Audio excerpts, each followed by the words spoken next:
Sejam muito bem-vindos a mais uma estreia do podcast da Escola de Oficiais.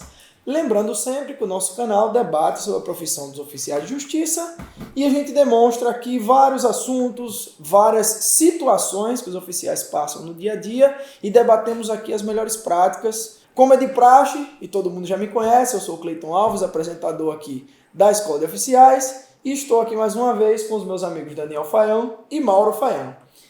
E iremos debater hoje sobre algo muito interessante. Eu gosto desse tema. Hoje é condução coercitiva.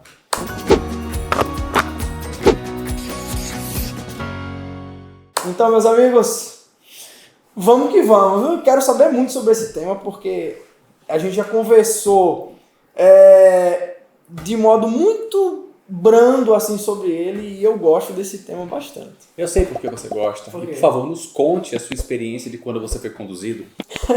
Nunca fui conduzido, senhor, veja bem. Isso é o que você diz. A gente tá aqui, você precisa falar a verdade hoje. Mas eu gosto. Eu acho esse tema legal pela forma de abordagem e pelos cuidados que se precisa ter dentro dessa abordagem. Porque apesar de ser uma condução coercitiva, como o próprio nome já diz, mas não necessariamente ela precisa ser hostil, né? Então, Perfeito. Isso é algo muito interessante e é por isso que eu gosto desse tema. Você não tá afim de fazer um concurso, não, oficial? Veja bem.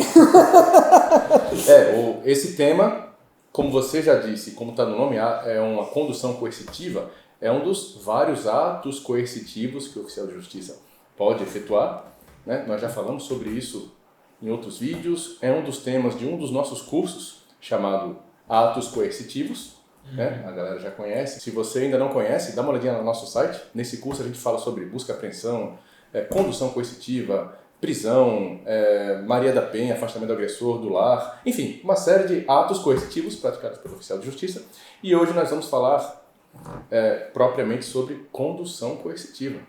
Eu sei que você vai me perguntar porque eu li no script. Sim. Então hoje eu trouxe esse controlezinho para falar que hoje, na nossa televisão, nós vamos falar sobre condução coercitiva e, resumidamente, o que vai acontecer nesse vídeo hoje. Então, não olhe mais para esses caras, olhe ali para a televisão. Editora, ajuda aí. Hoje nós vamos falar rapidamente sobre as regras e procedimentos para os oficiais de justiça no cumprimento de mandados de condução coercitiva. Nós cumprimos esses mandados tanto na esfera civil, onde existem os mandados de condução de testemunhas, quanto na esfera penal, onde nós podemos conduzir também as testemunhas, as vítimas e os acusados. Então, tem essas duas esferas, nós atuamos nas duas esferas, vamos conversar sobre isso. Vamos falar também das particularidades dessa atividade para o oficial de justiça. Como assim, Daniel? Que particularidades? Condução é um ato que transmite insegurança para o oficial de justiça. Afinal de contas, você vai em um lugar que você não conhece, normalmente o cara não conhece, para conduzir coercitivamente uma pessoa também que você não sabe quem é.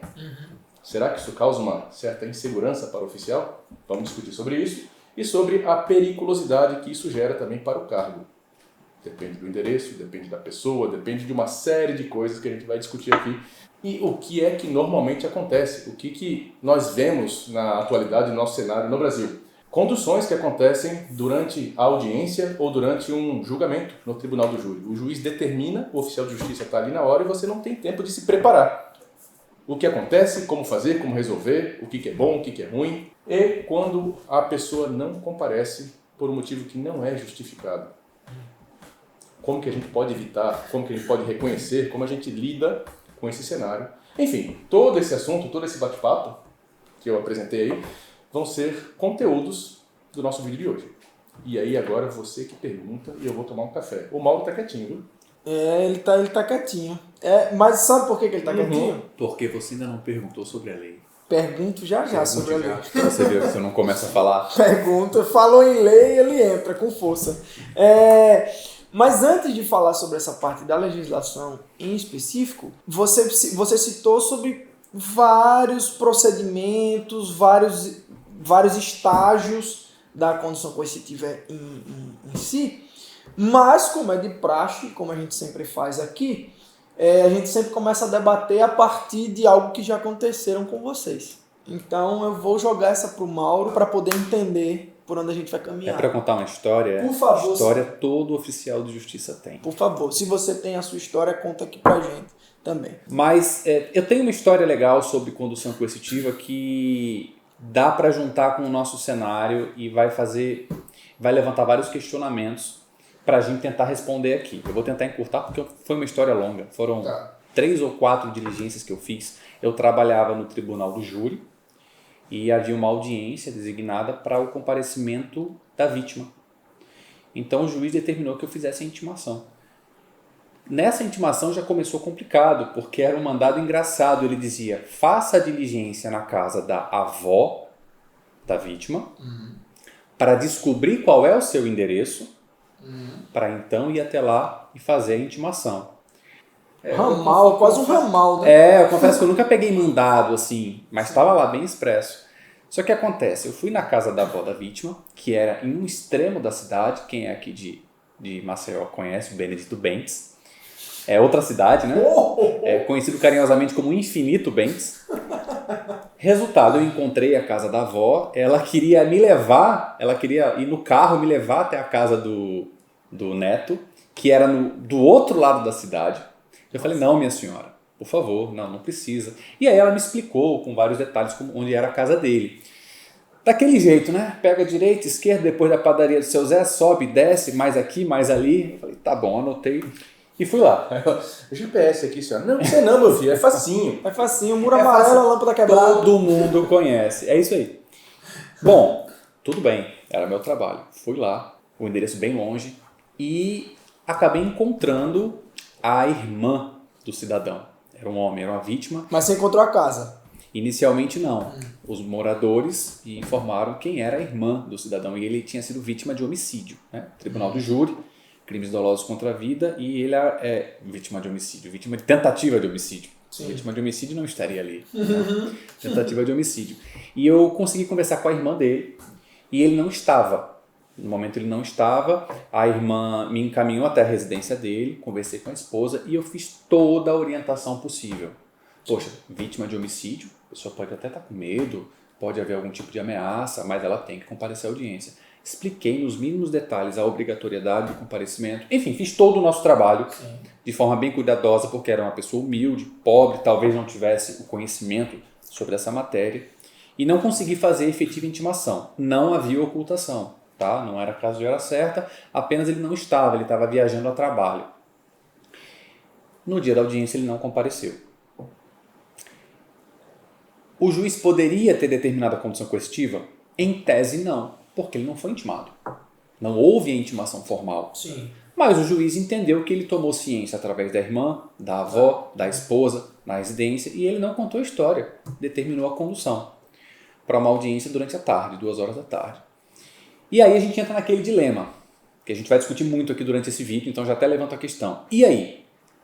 Vou antes tentar localizar o cidadão, conversar com ele, convencê-lo a comparecer voluntariamente no dia e hora marcados, ou seguro o mandado para ir no dia da audiência? Pegá-lo de surpresa sem que ele tenha tempo de se articular antes. Sim. Exato. Se é que é uma pessoa de má fé. Se for de boa fé, não vai ter esse problema. Eu escolhi fazer a diligência antes. Porque, vítima, eu encontrei a família, ele estava viajando a trabalho, retornei à residência, conversei com a esposa, expliquei para ela a obrigatoriedade, apresentei o mandado, disse que ele era obrigado a comparecer, senão a gente teria que fazer a condução forçada.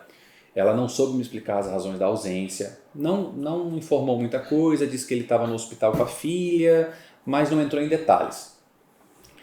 E aí o que eu fiz? É um procedimento que a gente faz às vezes aqui, já faz parte até do nosso cenário. Eu deixei o meu contato, pedi que ele entrasse em contato comigo e que no dia da audiência, 2 horas antes, ele mantivesse contato comigo e estivesse presente. Por quê? Porque se ele não comparece, eu tenho tempo ainda de fazer a diligência. Sim, sim. Expliquei tudo que eu poderia explicar. E ele não fez nada. Fiquei meia hora conversando.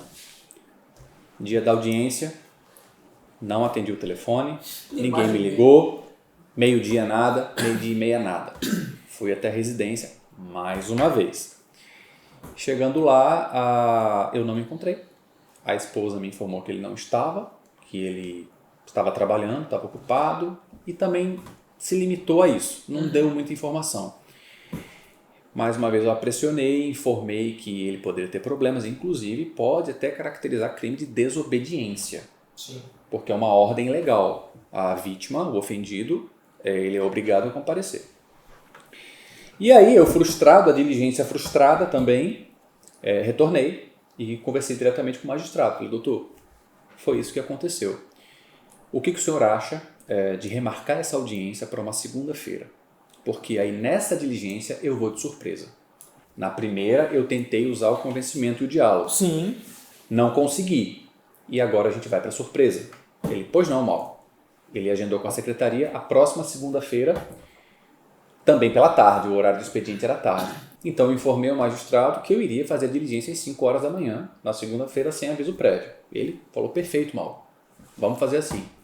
E assim eu fiz. Cheguei na porta do cidadão, 5 horas da manhã, acompanhado da Polícia Militar. A comandante estava aqui, ao meu lado, quase me dando um cheiro no cangote, enquanto a gente batia na porta, já colado aqui, né? Porque a gente já não sabe o que pode acontecer. Pode ser um criminoso também, pode ser simplesmente uma pessoa com medo. O cara é vítima, né, pô? Vítima nesse processo, a gente não sabe se tem outros. Sim, a gente não sabe o que esperar lá no endereço. Não tem. A gente sabe uma verdade, o Daniel também trabalhou muito tempo, até mais do que eu, no júri, e é comum que as vítimas dos processos criminais de homicídio ou de tentativa de homicídio tenham envolvimento com crime. Tráfico de drogas, vingança. A maioria dos crimes de homicídio que a gente já presenciou, não, que a gente já viu nos processos, é isso. São criminosos lidando com criminosos, então a gente tem que ter muito cuidado. E bati na porta, a esposa, que eu já conhecia, me atendeu, me reconheceu, bom dia. Disse, senhora, como eu lhe expliquei, estamos aqui de volta com mandado de condução coercitiva para o seu marido. Ela, não, eu lembro, ele tem que ir na audiência, né?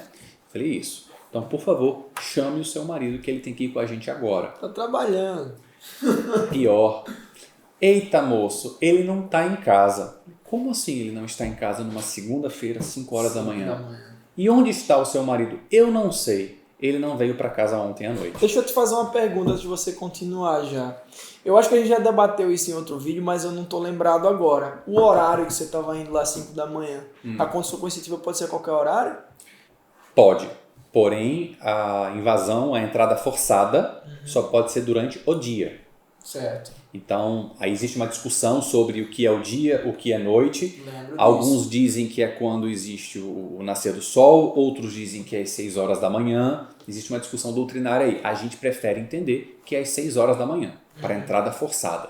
Certo. Tá? É mais garantido para evitar violação do domicílio. Então por isso que você chamou. O primeiro card desse vídeo tá aqui em cima. Se você clicar nesse botãozinho aqui, você vai ser remetido a outro vídeo, onde a gente discute todos esses detalhes, dia, hora, relógio, sol, tudo isso. Mas vamos seguir aqui essa discussão. Vocês estão atrapalhando a minha história. Minha história é longa, mas é uma história bem legal. Prossiga, senhor.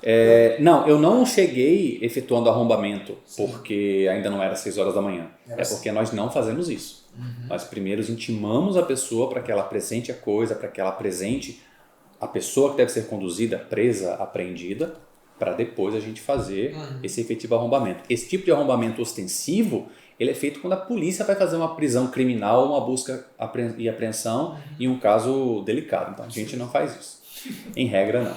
Bom, onde é que eu parei? Ela me informou que ele não estava em casa, ele não havia retornado do dia anterior. A senhora está me dizendo que numa segunda-feira, às 5 horas da manhã, a senhora não sabe onde está o seu marido? Ela, com a cara mais lisa do mundo. Falei, certo. Normalmente, aqui uma pausa. Normalmente, quando a gente pergunta pela pessoa e ela não está em casa, a gente não chega entrando. A gente acredita na informação e volta outra hora. Esse é o procedimento padrão. Mas já era a terceira vez que você estava indo? Exatamente. Não havia mais possibilidade de conversa. E a propósito, um disclaimer aqui. Cara lisa, aqui no Nordeste, significa cara de sonso, cínico. E é só aqui. Eu não sei se lá no Sul e no Sudeste eles vão falar de outra forma. Agora é. Explica então pra gente aqui nos comentários como é que fala aí, cara de 5. Nada aí. Muito bem. E aí eu informei a ela que falei, olha, então nós não temos outra opção a não ser entrar no imóvel, aqui está o mandado de condução, a senhora tem que me permitir o ingresso para que seja cumprida a ordem. Claro, eu pedi, mas se ela não permitisse, 6 horas da manhã a gente iria invadir. Ela olhou o mandado. Não, tudo bem, tá certo, fiquem à vontade, podem entrar.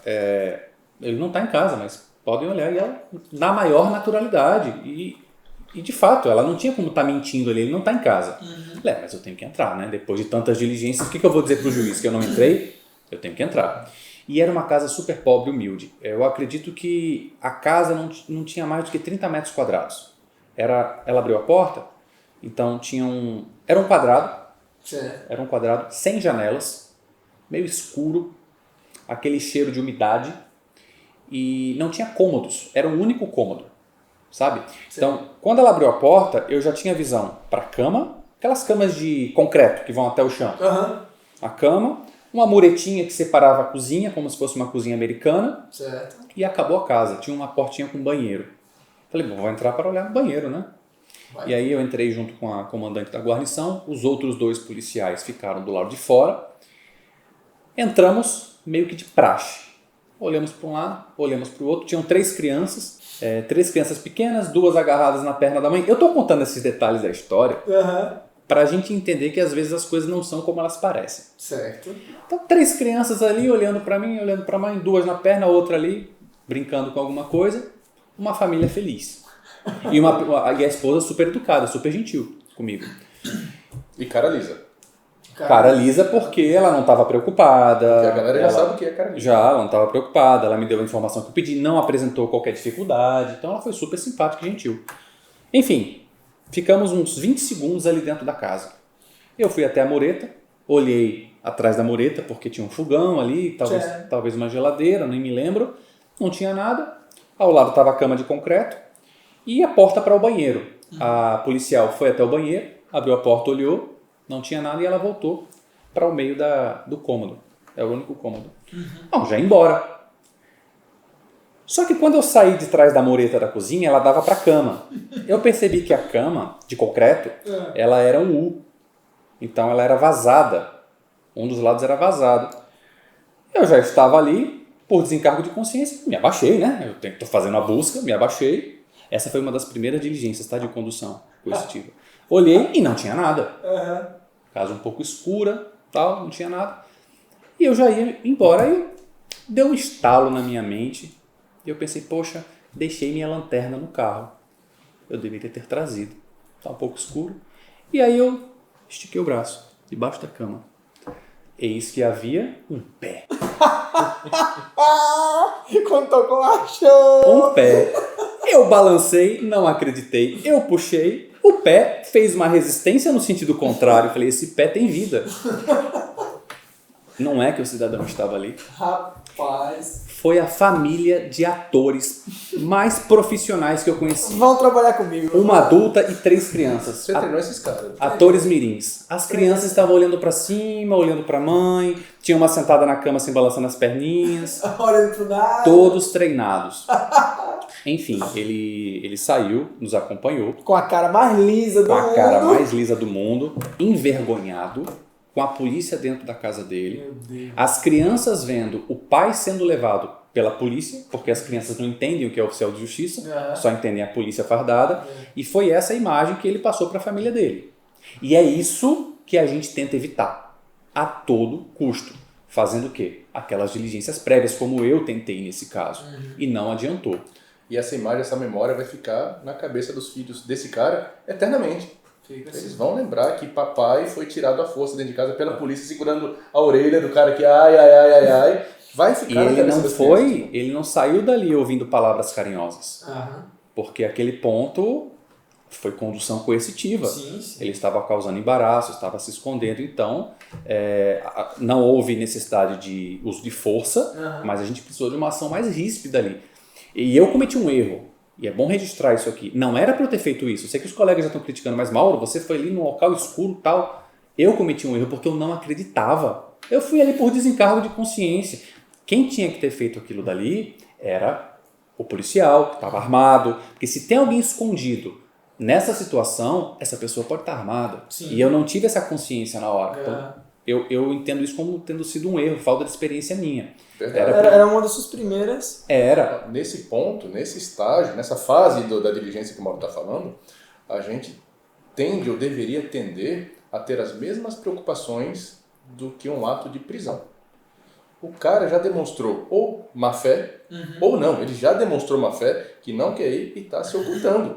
Sim. Agora eu tenho que mudar a minha chavinha aqui no cérebro. E, bom, então, para esse tipo de atitude, eu tenho que reagir dessa outra forma, que é o que ele está falando aqui. E na minha cabeça, eu estou numa casa onde eu tenho 3 crianças e à procura de uma vítima de tentativa de homicídio. Na minha cabeça inexperiente, não havia grandes riscos. De fato, não havia na prática. Foi tudo tranquilo. Mas poderia não ser. E também na hora você não teve esse insight, né? Não. Você veio pensar isso depois. Cara, podia O cara tava ali. podia ter tido uma situação bem Ele pior. poderia estar com a faca e eu coloquei a... Entendeu? É muito perigoso. Então, o que ficou para mim de lição? Não coloque o braço em locais escuros.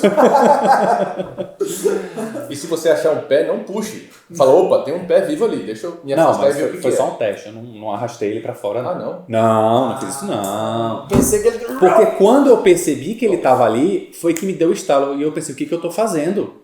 Peraí, eu já saí de perto. Saí e dei a ordem para que ele saísse debaixo da cama. O policial estava já com a mão na arma. Então é um cuidado que a gente tem que ter. Ele saiu envergonhado na frente das crianças. Eu só tenho chinelo, eu não tenho calça, eu só tenho bermuda. Eu falei, senhor, Você vai nem que seja vai nu, do jeito que estiver. mas você vai. Mas não acabou a história. Não? Não acabou a história. Porque ainda era 5h15 da manhã. A audiência era às 2 da tarde. É um outro problema. E aí nós conduzimos ele até o fórum. Chegamos no fórum antes das 6 horas da manhã. E aí? Convida o cara para tomar um cafezinho com você? E aí, Cleiton? Joga ou convida o cara para o setor da A psicologia? secretaria nem aberta está. Serviço social para começar a bater um papo Está com o cara? fechado. O que eu fiz? Eu fui até o corpo da guarda. Existe uma carceragem. E deixei sob a custódia do corpo da guarda. No fórum?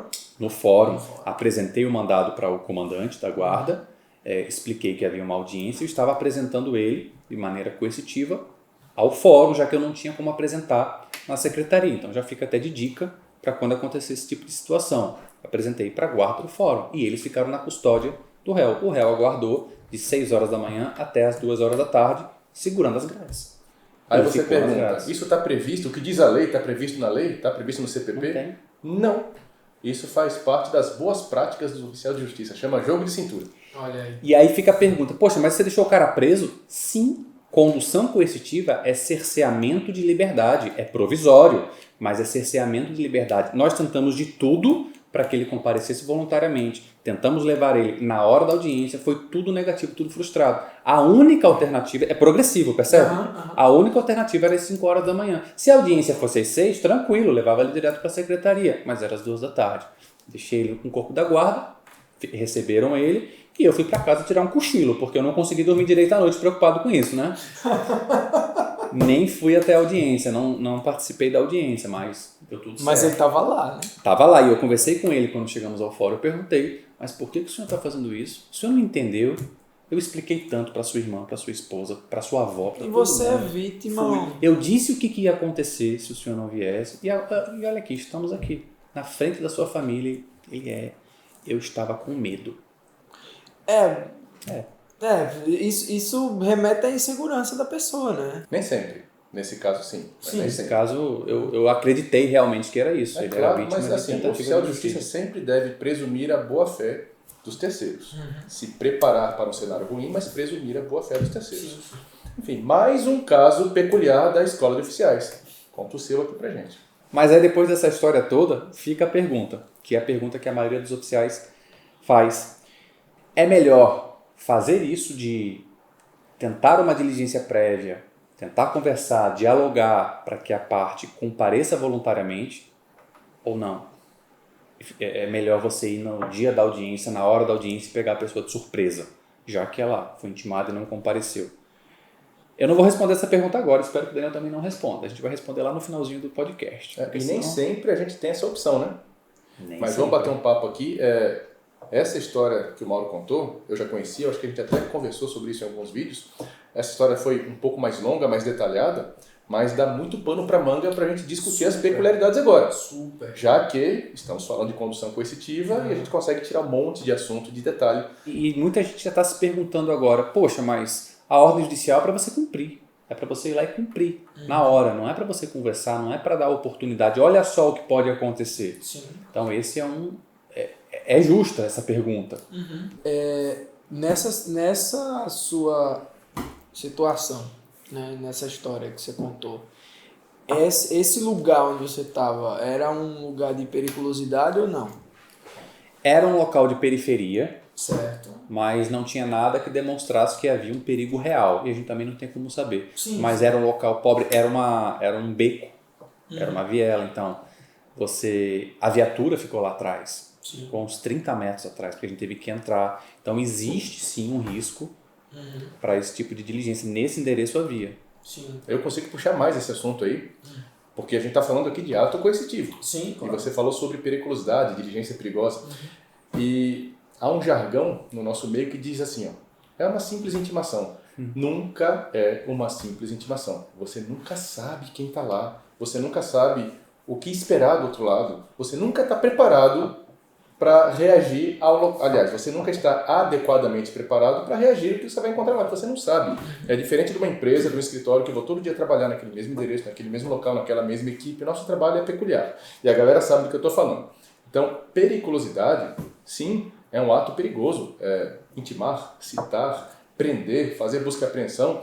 E o ato coercitivo também é um ato perigoso. A gente costuma muito equiparar esse tipo de ato com uma prisão civil. Né? Afinal de contas, como o Mauro falou, nós vamos cercear a liberdade de alguém. Então, quando eu chego na casa de alguém, com ou sem apoio policial, e digo, eu tenho uma ordem judicial e você agora tem que ir comigo, você é obrigado a ir comigo, eu não sei como o cara vai reagir. Quando eu dou uma voz de prisão, eu não sei como o cara vai reagir. Quando eu digo, o seu veículo está apreendido, eu não sei como o cara vai reagir. Vocês já tiveram várias surpresas dessa, né? A gente não sabe. Então, assim, é perigoso? Sim, com certeza é um ato perigoso. Que pode ser fácil ou não, pode ser difícil. E daí vem a insegurança do oficial de justiça. Bom, nós temos aqui um ato coercitivo para cumprir. Para que endereço que eu vou? Quem eu vou encontrar? Como é aquela vizinhança? Eu levo apoio policial ou não? E se der ruim na hora, o que eu faço? Tem porte de arma de fogo? Não tenho. Não vamos nem falar sobre isso, nem aprofundar nisso. Mas o que é que eu faço? Só essa pergunta, e se? Olha o tamanho da insegurança que dá. Uma margem. Cadê a regulamentação? Existe alguma regulamentação sobre procedimento? Existe um protocolo? Geralmente não existe. Não existe. E o mandado é assim, dirija-se ao endereço tal e conduza coercitivamente fulano para esse dia e para esse horário. Se é que você tem essa opção. Porque às vezes o mandado ele é expedido durante uma audiência. Ou durante um julgamento. Você está no tribunal do júri, quem não participou do tribunal do júri, e o juiz, na hora, vá e conduza a testemunha, a vítima, o réu. Tudo paradinho lá esperando. O jurado que não compareceu. Deixa eu fazer uma observação. Alguns já podem estar se perguntando, mas não pode conduzir coercitivamente o réu, porque tem decisão nesse sentido, de que seria inconstitucional. A gente vai comentar sobre isso no final, tá? É possível, mas tem exceções. Pois é, tenha calma. Já tem 3 pro final, viu? Vai pro final. Então, assim, e a gente tem que lidar com tudo isso. Quando o mandado, ou apenas a ordem verbal, né, que já é um mandado, dirija-se ao endereço X e conduza fulano que não compareceu à audiência, apesar de ter sido devidamente intimado, etc. O oficial, na hora, tem que se virar. Dá tempo de pesquisar nos autos, se for uma coisa muito rápida, porque todo o judiciário, toda a secretaria, todo o juízo para ali em função dessa audiência. Obviamente dá para fazer alguma coisa em paralelo, mas as pessoas que vão fazer aquela audiência funcionar estão ali de braços cruzados esperando uma única pessoa, que pode ser uma testemunha, caso não seja dispensada. Enfim, pode ser essa turma.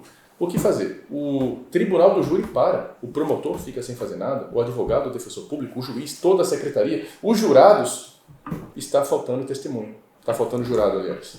Ou testemunha, pode ser também.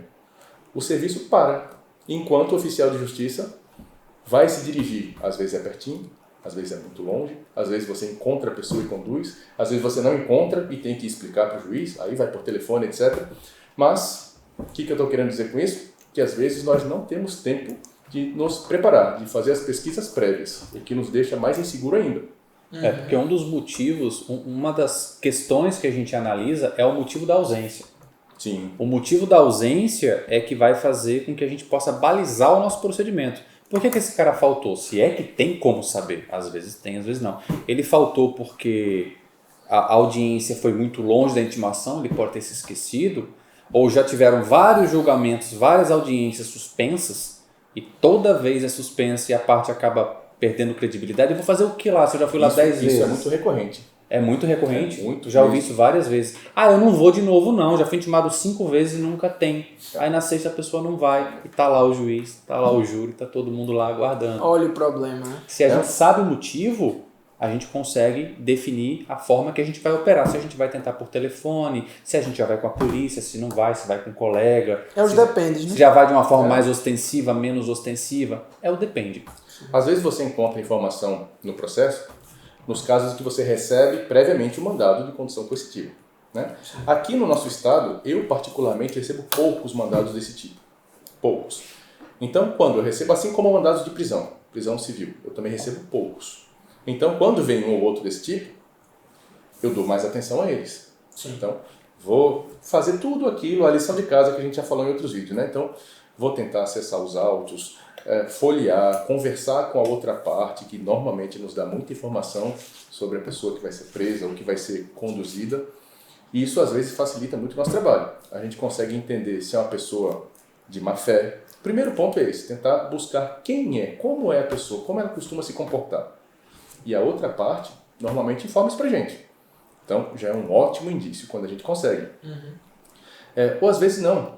Quando há tempo, às vezes não me custa nada fazer uma diligência prévia. Ora, eu estou com um monte de outros mandados. Estou passando perto daquela região. Vou dar um pulinho por ali, vou sondar. Olha, eu sei que essa audiência aqui para esse mandado é daqui a uma semana. Como que é a região? De manhã, de noite? Se for o caso, dou um pulo na casa do cara. Saber se mora. Às vezes a pessoa não mora. Basicamente saber se mora, se está em casa, se não tiver, dá tempo de eu pegar um telefone, um WhatsApp, entrar em contato antes. Aí eu vou decidir o cenário que o Mauro falou ainda.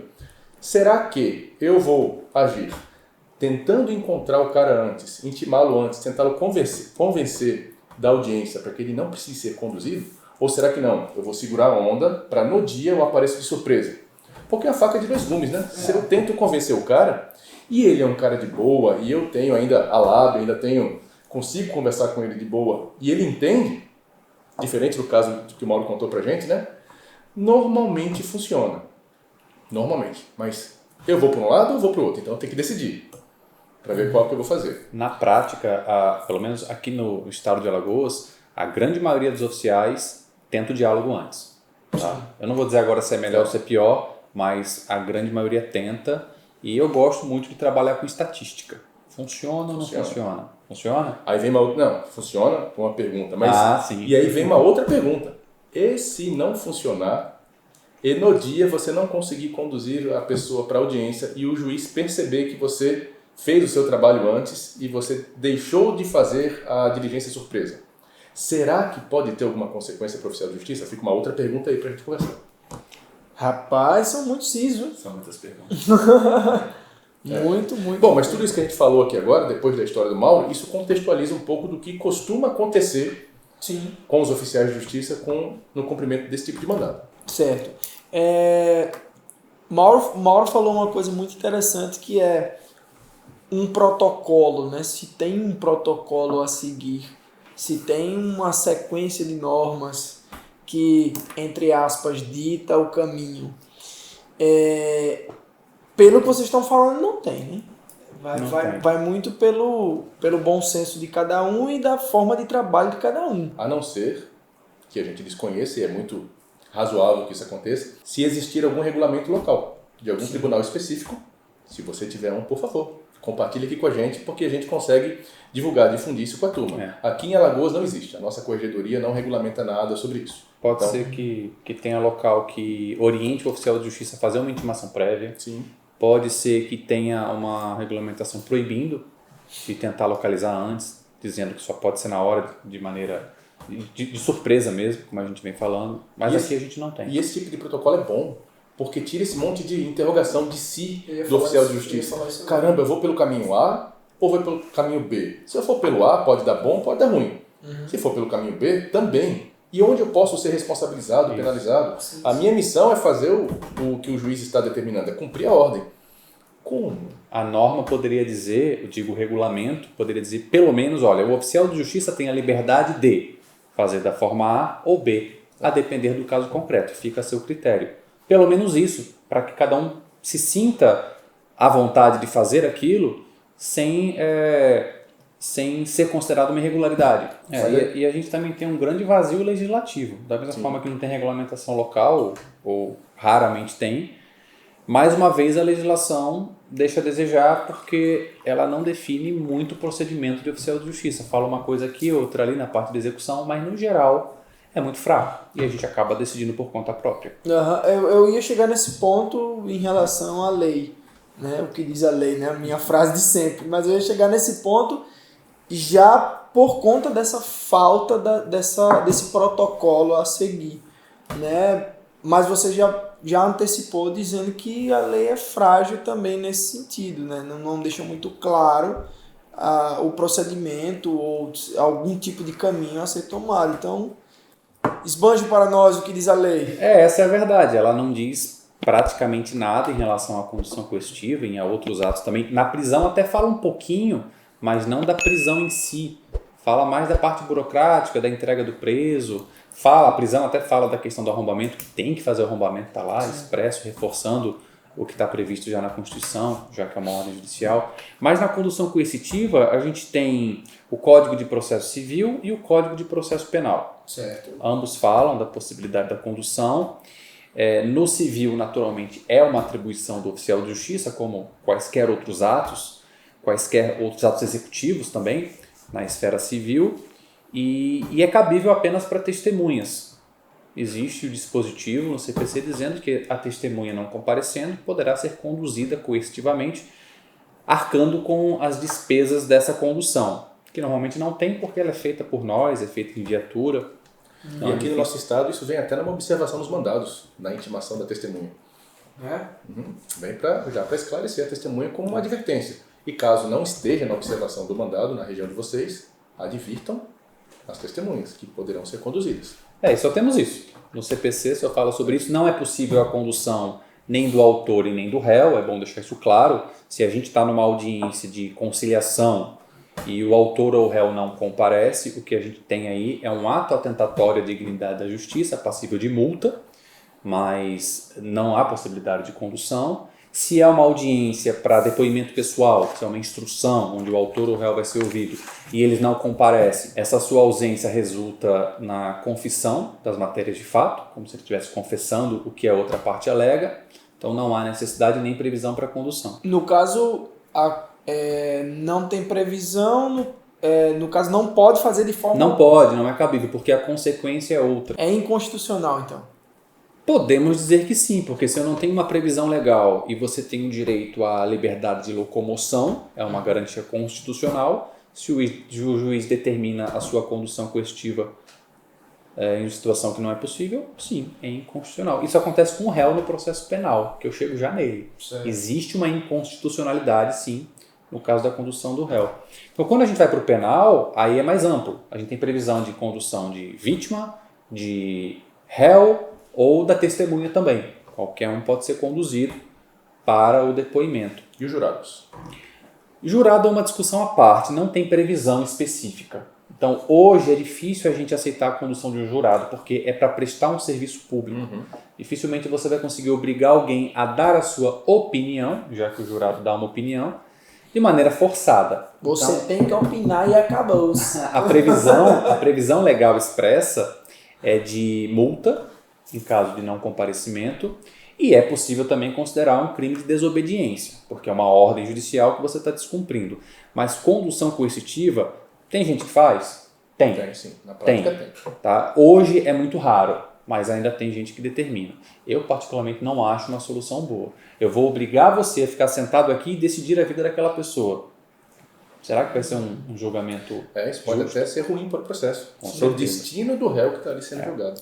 Então não tem previsão e não me parece ser uma solução boa. Mas para a vítima, para a testemunha e para o réu, sim, é possível. E aí as regras são as mesmas, inexistentes. Tá? Quanto ao réu, deixa então já fazer a observação, que é a crítica que alguns podem estar se fazendo. Não é possível a condução coercitiva do réu. Isso daí já foi muito discutido, teve o processo em que o Lula foi conduzido, lembra no processo, acho que foi da Lava Jato, houve muita discussão sobre isso. Mas a questão é a seguinte, inconstitucional é a condução do réu para interrogatório, para ele ser ouvido. Por que inconstitucional? Porque ele não é obrigado a prestar nenhuma informação. Então o STF já entendeu que para essa finalidade, para ele produzir a prova ativamente, para ele responder o interrogatório que ele não é obrigado a falar, é inconstitucional, porque viola os direitos constitucionais que têm natureza penal.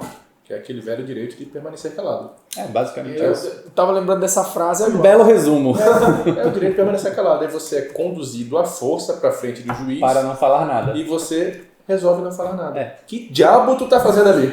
Nesse sentido, é inconstitucional. Se você receber um mandato de condução do réu para o seu interrogatório, pare.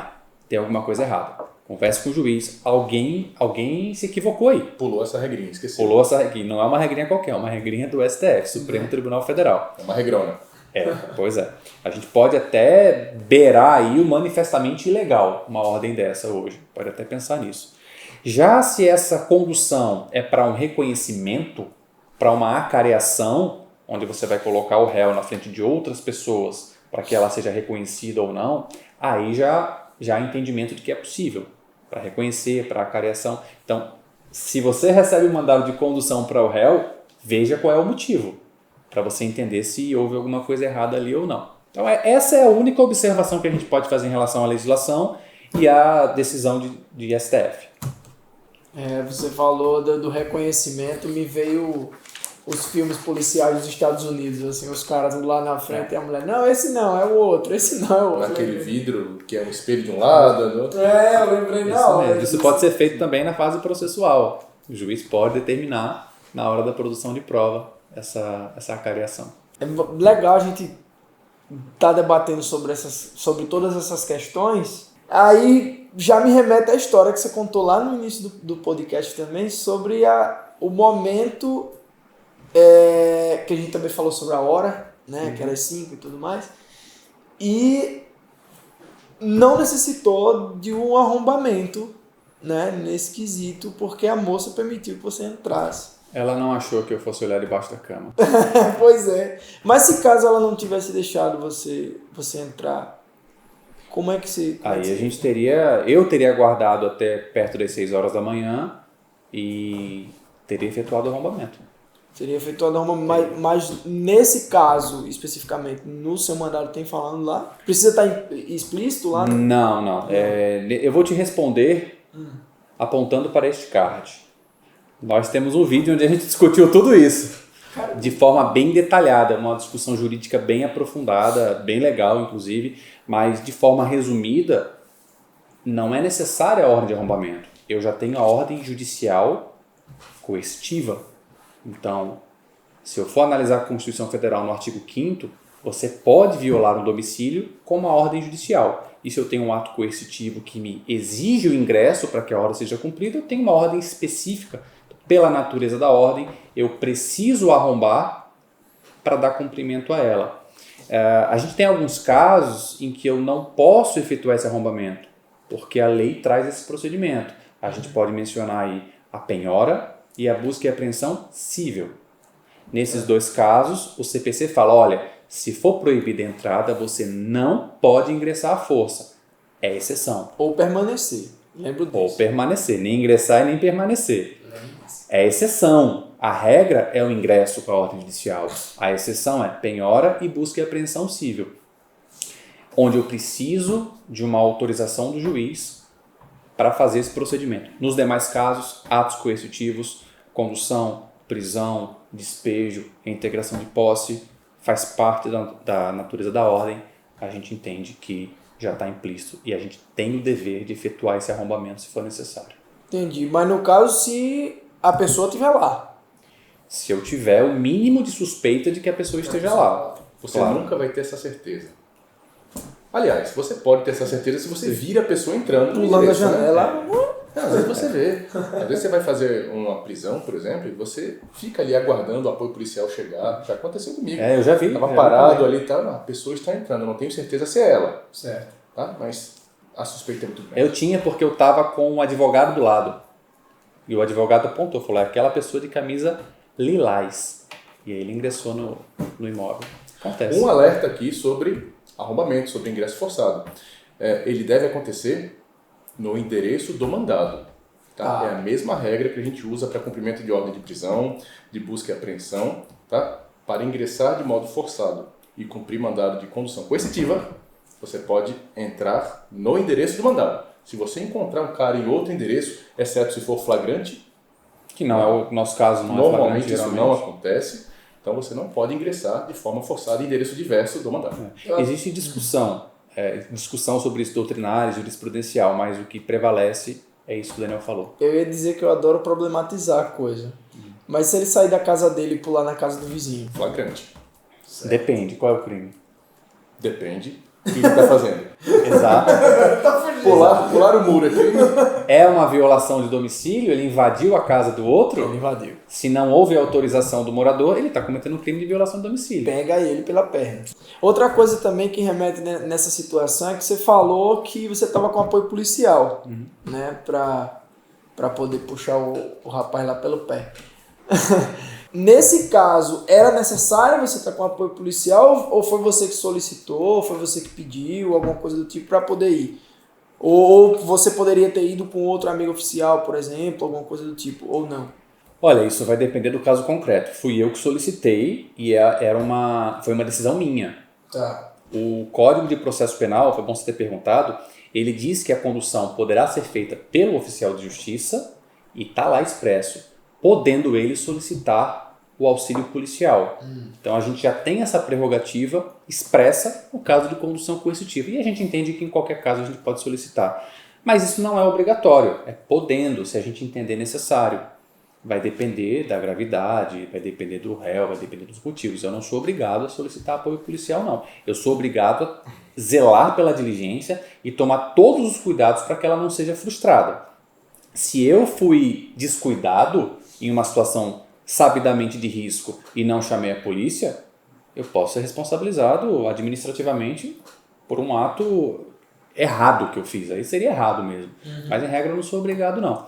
Agora, em relação a trabalhar em dupla com 2 oficiais de justiça, a gente entende que é obrigatório sim. Se a gente for lá para o Código de Processo Civil, no caso de busca e apreensão, no caso de arrombamento, ele diz 2 oficiais de justiça cumprirão o mandado. Logo, se eu tenho qualquer ato coercitivo, e a gente faz uma analogia por conta do risco que é inerente ao ato, eu tenho que ter um outro oficial de justiça para ter um apoio jurídico, para servir de testemunha, para ter um apoio físico mesmo, se der algum problema eu tenho outra pessoa ali. Sim. E aí nesse caso a gente entende que sim, que é obrigatório o acompanhamento do outro oficial. Eu estava sozinho, eu não estava acompanhado do Mas outro estava com a oficial. polícia. Mas a lei fala em outro oficial de justiça. Tá. Claro, se eu estou com a polícia, de certa forma supre.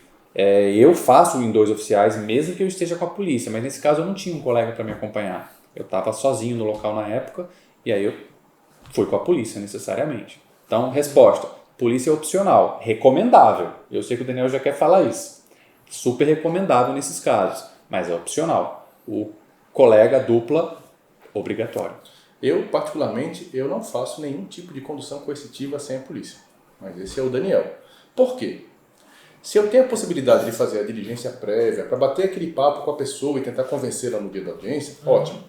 Mas se a minha situação é de tal forma que dirija seu endereço e conduza coercitivamente, eu não tenho esse tempo. Sim. Eu tenho que chegar lá, encontrar e conduzir. Encontrei a pessoa. Mesmo que ela seja legal, boazinha, como é que eu conduzo? Você vai colocar no seu carro e levar para o fórum? De jeito nenhum. Eu não. Já fiz isso uma vez. Então, a não ser que o seu tribunal, o seu fórum tenha estrutura para isso, uma viatura para o oficial de justiça, que é uma coisa rara. Rara. Eu não conheço o tribunal que tenha. Se o seu tem, por favor, nos diga, porque vai para a nossa estatística e a gente começa a comentar com todo mundo. Mas um carro de apoio para os oficiais de justiça, onde eu pego a viatura, que não é o meu carro particular, me dirijo até lá e sim, aí eu conduzo a testemunha, o réu, a vítima, o que for. Mas no meu carro, no meu veículo particular, mesmo que eu esteja com outro colega oficial de justiça no meu carro, não faz sentido. Não faz sentido eu fazer isso. Então, Daniel, você vai sozinho ou só com outro oficial? Não, eu sempre vou com apoio policial. Nesse caso. Para a prisão, muito parecido. Muito parecido. Vai dar a minha segurança e vai dar a logística para conduzir a pessoa até a delegacia. Muito parecido.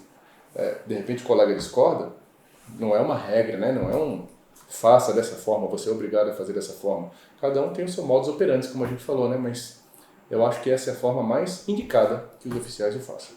A gente tem uma terceira opção, você até mencionou ela, em que é uma tendência, tá, para o futuro, pode ser até que tenha local que já tenha isso, que é equipe de oficiais de justiça especializados, preparados para esse tipo de atividade e que tenha a viatura. Nesse caso, se for uma situação relativamente segura, porque por mais que você tenha uma equipe de oficiais preparados para isso, não são policiais, obviamente, é completamente diferente a situação, mas é possível. Uma equipe preparada para isso com uma viatura oficial. Acaba sendo núcleos, né? Sim. Eu tenho isso como exemplo, só para fazer um parênteses. No Tribunal de Justiça de Recife, existe um núcleo de oficiais de justiça especializados em avaliação de imóveis. Sabia disso? Sabia. Pois é, nós sabemos disso porque os colegas comentam com a gente. Então, para trazer aqui informação para a turma, o Tribunal de Justiça de Recife tem. Eu não sei se outros tribunais também têm, mas é um núcleo especializado de oficiais de justiça nesse tipo de atividade. Eles só fazem isso. Que legal. É interessante isso. E também assim, quando você fala que não faz sentido, se não faz sentido você levar no seu carro, imagine quem trabalha de moto, né, Mauro? Joga no baú. Então fica aí a recomendação. Se a galera pergunta ou tem essa dúvida, recomendação nossa, não faça sozinho. Sim. E tenha sempre uma viatura do Estado como apoio. Para poder dar suporte. Seja do seu tribunal, do seu fórum, seja da polícia, seja civil, militar, a mais apropriada. Mas tem a viatura para isso. E agora, aquilo que vocês falaram que é deixar para o final, já quero saber aqui, o que é melhor? Fazer a diligência prévia ou pegar o cara de surpresa? Essa é a resposta que todos querem saber. E eu vou mandar logo uma estatística minha e dos colegas daqui da capital, que a gente conversa muito e todos costumam dizer como fazem, quais são os resultados. Eu cumpri diversos mandados de condução coercitiva e essa história que eu contei foi o único caso em que eu precisei efetivamente conduzir.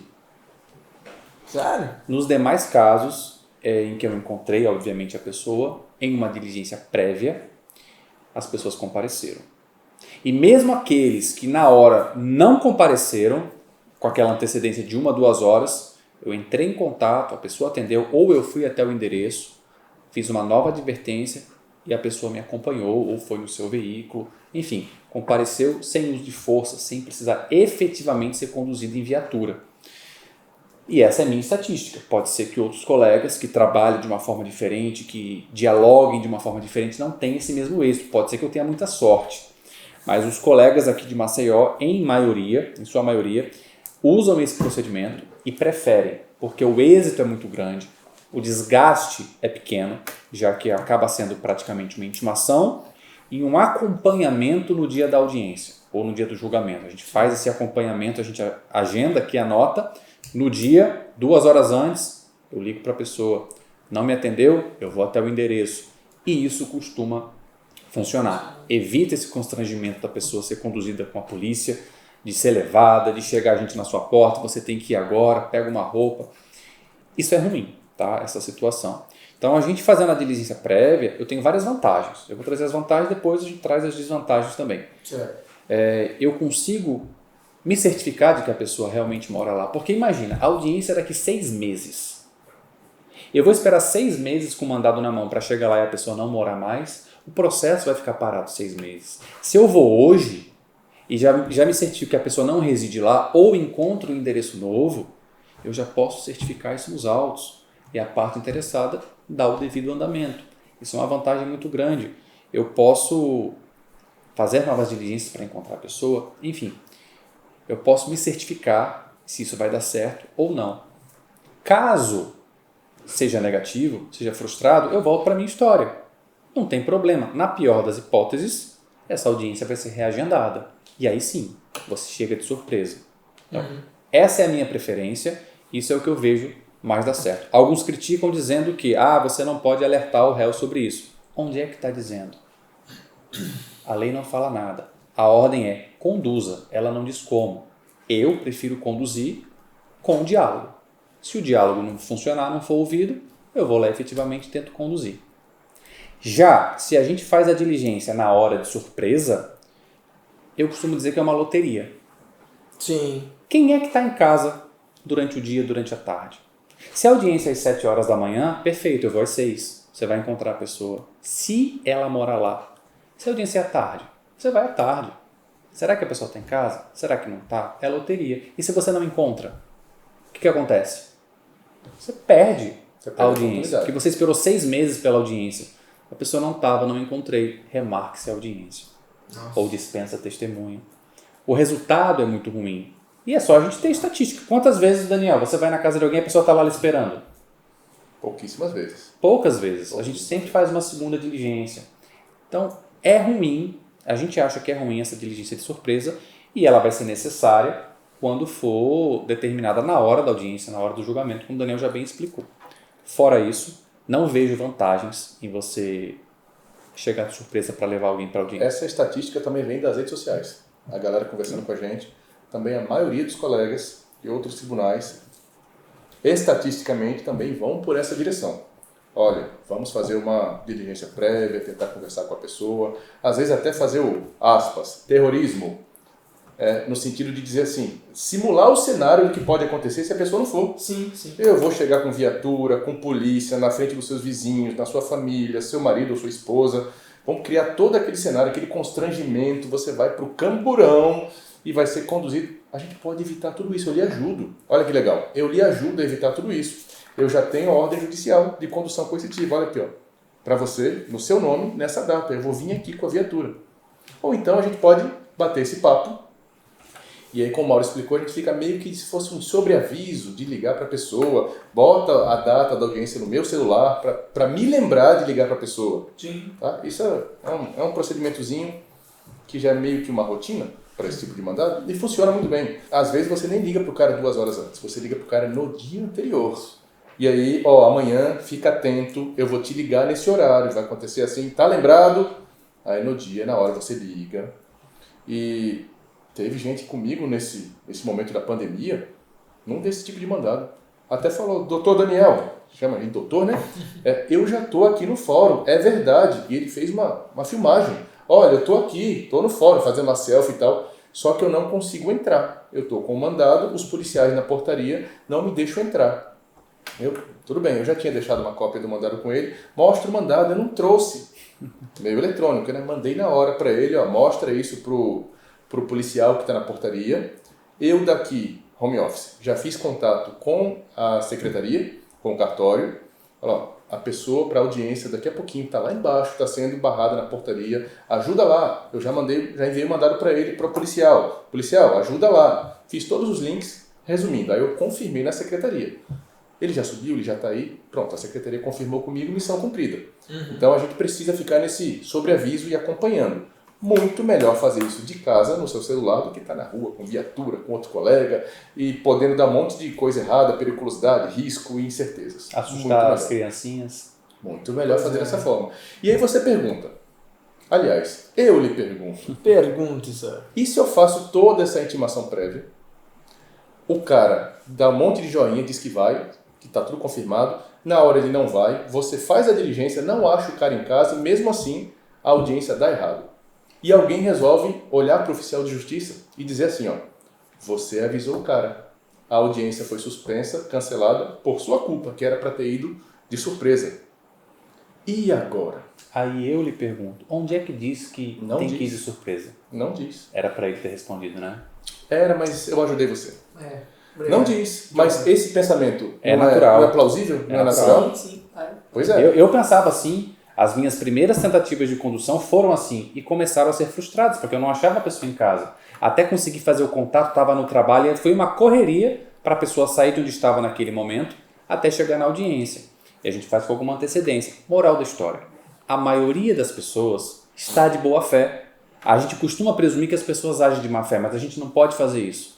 E aí diz, mas ela já foi intimada, ela já sabe. Sabe, mas não entende. Sabe, mas esqueceu. Sabe, mas não valoriza porque as audiências foram canceladas.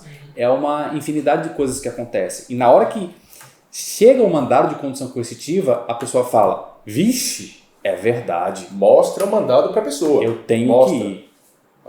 Vai dar ruim pra caramba. E aí funciona. Se a gente souber conversar direitinho, funciona. Tá errado fazer de surpresa? Não, tem gente que só quer fazer assim, tá tudo certo. A gente entende que a efetividade é menor. E eu vou até fazer uma crítica aqui. Eu já ouvi gente me dizer que prefere ir na hora porque a chance de encontrar é menor. Faço uma única diligência, não encontrei a pessoa, devolvo o mandado negativo. Nossa. Ela está pensando nela, está pensando na diminuição do trabalho dela.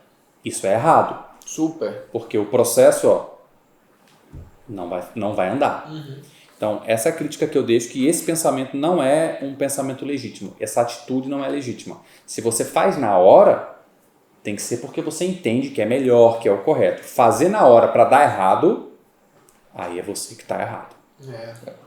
Bom, o resumo dessa conversa que a gente está falando é que, estatisticamente, não é opinião só do Daniel, só do Mauro, só da escola. Estatisticamente, conforme opiniões e resultados dos nossos colegas, conforme colegas locais do Tribunal de Justiça daqui de Maceió, de Alagoas, da nossa comarca, conforme as opiniões da nossa turma, dos nossos colegas das redes sociais, estatisticamente é melhor você se antecipar, conversar com a pessoa, fazer o, aspas de novo, terrorismo, que é simular a situação do que, e se você não for, isso garante efetividade. Garante não, mas isso aumenta muito a efetividade processual, a proatividade do oficial de justiça e o êxito no cumprimento desse tipo de mandado de condução coercitiva.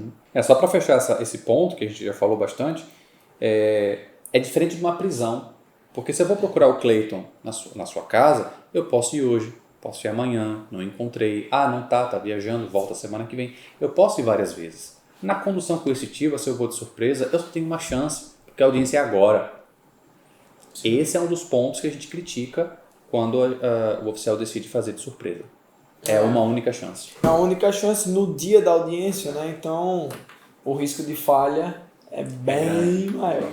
Na nossa opinião, faça de surpresa sim, quando for determinado na audiência, quando for determinado no júri, no julgamento, ou quando você, lendo os autos, você entenda que nesse caso específico você precisa fazer de surpresa. Fora isso, mais uma vez, estatisticamente, faça a intimação prévia. E mais uma vez, depende de cada caso, né? Depende. Para poder chegar nessa situação. E aí? Valeu o joinha com a estatística, né? Super. Boa. E aproveitando também para perguntar mais um detalhe que ficou aqui na minha cabeça desde lá do início da história do cara debaixo da cama de novo. Tá vendo como é bom saber das histórias? Essa história foi ótima. Essa história foi maravilhosa. Só não foi boa pra mim, né? Foi pior pro cara. Foi pior pro cara. Foi. Não, foi pior pra mim. Foi. Eu tive uma trabalheira, viu? Tá. Ele ganhou uma carona só pro fórum. Você levou ele para lá. E como você falou, era às 2 da tarde, você levou ele para lá às 5h15, né? 5, quase 6. Quase 6 da manhã. E ele ficou lá no fórum. Mas se ele vai passar esse tempo inteiro lá, esperando para poder a audiência começar, né? O fórum tem essa disponibilidade de ficar com essa pessoa, com esse réu, no caso, até lá, até esse horário, ou você leva ele para outro lugar, ou nesse caso específico foi o fórum, mas não é para ser o fórum, a delegacia, seja lá onde for. Eu entendi. Não existe regra sobre isso, sobre onde é que o réu vai ficar até começar a audiência. Tá. Então vai depender do caso. Nesse meu caso, como aqui no nosso fórum nós temos uma carceragem e temos uma guarda que fica lá 24 horas, eu tenho essa opção.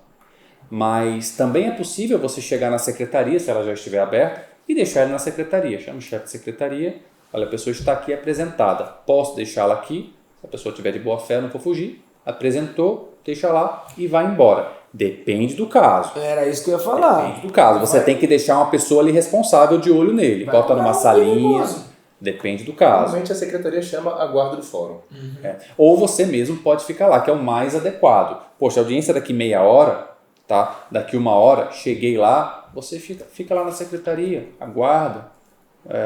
acha um local para você ficar. Aí não tem resposta certa. Certo. Secretaria Oficial de Justiça ou a guarda, caso tenha disponibilidade no Tem fórum. que se ligar se for uma vítima para não cruzar com o réu. Às vezes a vítima pede para não encontrar o réu e ela tem esse direito. Sim. Né? Se for uma testemunha, enfim, tem que se ligar nesses detalhes e deixar a pessoa isolada se ela tiver esse direito e se ela solicitar. E fazer a certidão imediatamente.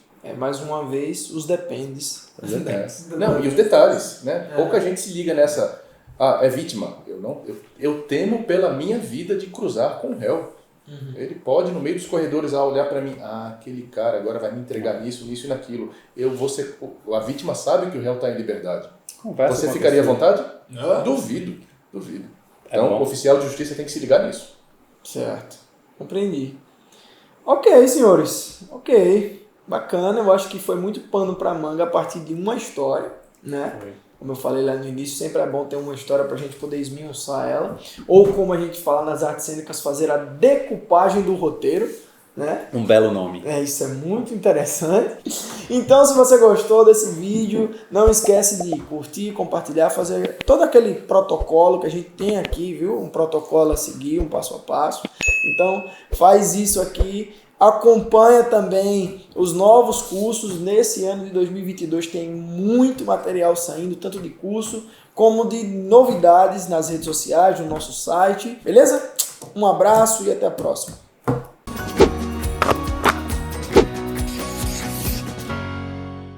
Deixa eu dar uma pausa depois dessa do Cleiton. Só para alterar ali a imagem. O vídeo, Vamos fazer Eu vou voltar para o mesmo lugar. Certo. Aqui, Data Traveler. Eu tô vendo teu dedinho aí. E aí fica a pergunta. Tá. Quer saber por quê? Exatamente. Sempre a mão esquerda. Lembre-se. Remember. Esquerda? Por quê? Porque o card aparece na esquerda. Pode ser a direita, apontando para a esquerda? Tá bom.